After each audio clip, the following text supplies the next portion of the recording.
More and more surveys are revealing that both students and teachers are increasingly frustrated with our public education system. And so the question we have to ask is, are the problems within public education merely a question of funding, or is it more fundamental than that? Because everyone agrees that education is incredibly important. The real question is, how do we organize a system that produces the best possible results? And in order to address this, let's do a thought exercise. Let's consider an activity that is just as important as education: making sure people have access to food.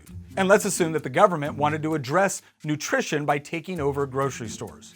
So what might that look like? Well, they might open up thousands of grocery stores all over the country.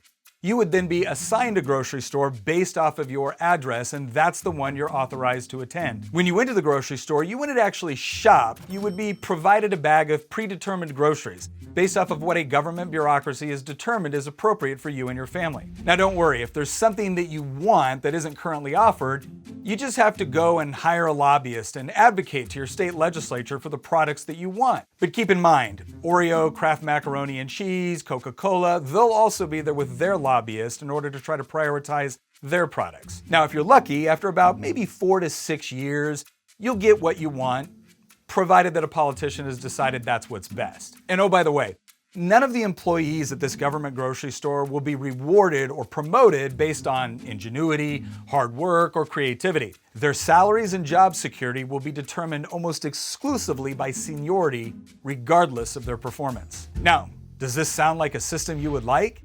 Because if your answer is no, well then get ready for some accusations, because clearly the only reason you don't like it is because you don't want the public to have food, or you don't care about our hardworking government grocery store employees. Now, if that sounds ridiculous, let's consider what we did with public education. The government opened up thousands of government schools, and you're assigned one based off of your address to which your child is required to attend by law. You have little to no say over the classes or curriculum offered, and any changes you might want to see will include a long and expensive political battle. Your teachers are not compensated by how well they educate your child, but almost exclusively by their seniority. And if you think that is a bad system, then you're told that, you guessed it, you hate public education and you despise our teachers. All of us want a good education, not only for our children, but for everyone. And yet we're continuously accused every time we advocate for even the most minor reforms. Our current system is failing not only our students, but our teachers. And if COVID has taught us anything with public education, it's that we don't need more government monopolies controlling the system. What we need are more options, because that is the only way we are ever going to get an education system as diverse as the students we are trying to serve, and is the only way we're going to put power back in the hands of teachers as opposed to bureaucrats. I'm going to tell you what I think is the greatest threat to our freedom, and it's probably not the typical answer you get. Hi, my name is Nick Freitas. I'm a former Green Beret combat veteran with 2 tours in Iraq.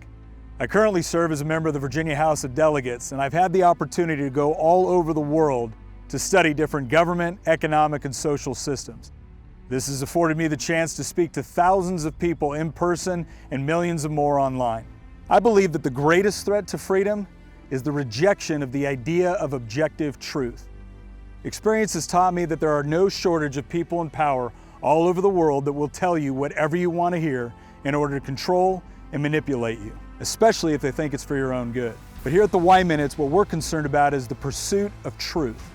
Not my truth, not your truth, but the truth. Getting to the bottom of why do we believe the things that we do.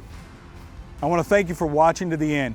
You can learn more by clicking here or tap the screen to subscribe, and we look forward to pursuing the truth with you.